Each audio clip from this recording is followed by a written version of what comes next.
Can churches legally show YouTube videos in their services? And what does this mean for Christian creators trying to provide resources to churches and using YouTube as their platform? This is Brian with Redefined Life.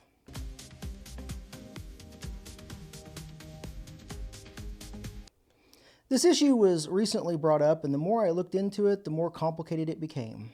It doesn't just affect churches projecting videos on screens, but it affects me and other creators that like to provide worship resources to churches and upload those to YouTube. But we're going to see some of the legal ramifications and the policies that govern this. And I'm probably not going to be able to rely on YouTube solely to provide my resources to churches. YouTube has clear licensing terms. There's copyright problems. And this is really frustrating, but it's real. So stay with me to the end, and we're going to look at this and some of those conversations that most churches haven't fully thought through. The big misunderstanding is this. YouTube is free. It's open. It's easy to use. You click a video, you project it. It's easy. But legally, YouTube content is licensed for private viewing only. That means personal, home, individual use. A church service is not private use. It is considered a public performance setting, even if no one is charging admission and even if it's just purely for worship. So legally speaking, that's public display. CCLI addresses this directly, the licensing for churches. They recommend always having permission from the copyright owner, regardless of where the content is hosted.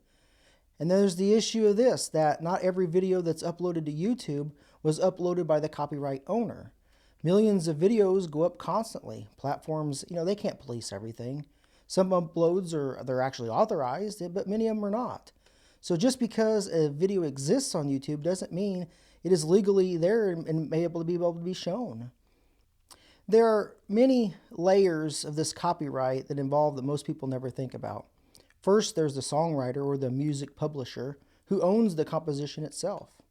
A standard CCLI license typically covers congregational singing and the sheet music, but it does not automatically cover streaming a random YouTube video or a lyric video.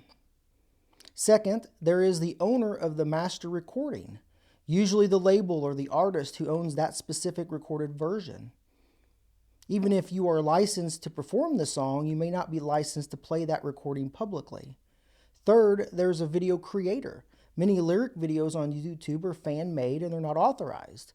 Showing those in churches is not covered either. That is why proper licensed lyric video services exist, and there are specific authorized for the church use. The same principle here applies to movie clips. If a church plays a movie scene from a YouTube during a sermon, unless that is uploaded from the official studio channel or the authorized partner, you don't have permission automatically to use that. That is why a church video license exists, covering certain approved studios and producers. A fan upload is not covered under this. Further, YouTube's own terms of services also matters in this.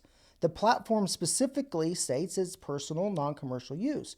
A church service qualifies as a public performance environment, even if no money exchanges hands. That is the defining line that many overlook. Now, I want to say something that might make some people uncomfortable.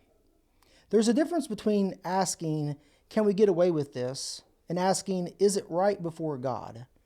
Most churches showing YouTube videos are not going to get sued. Most creators are not going to track down a local congregation, and YouTube is not sending investigators out into Sunday morning services. So the temptation is to think, if we can do it and nobody stops us, what's the big deal? It's easy, it's free. But that's not how Christian ethics work. Just because something is easy, common, and unlikely to result in consequences does not make it righteous.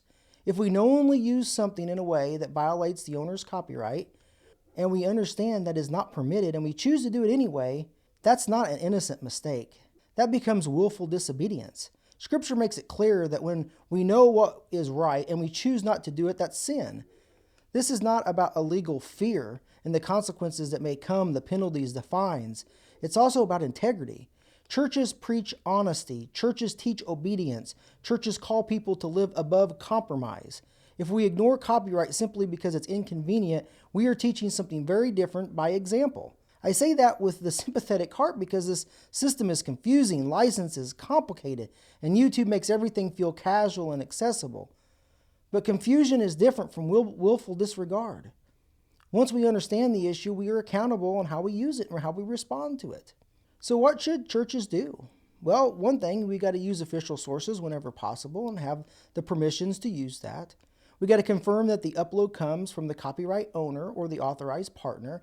We got to use properly licensed lyric video services that are available.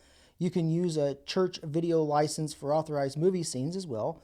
And when in doubt, you got to seek permission directly to find an alternative to it. It's tough, it's complicated, it's a lot of work, but we got to do this. This conversation is not about creating fear, but it's about clarity.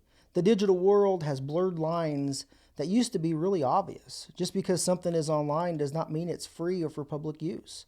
And as creators and churches, we need to navigate this wisely. Above all, we're going to be held accountable for God.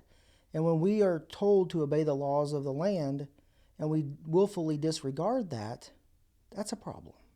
If this helped clarify things for you, please like the video, share it with your worship team, your church leadership, and subscribe for more content and conversations like this. Thank you for watching. This is Brian with Redefined Life.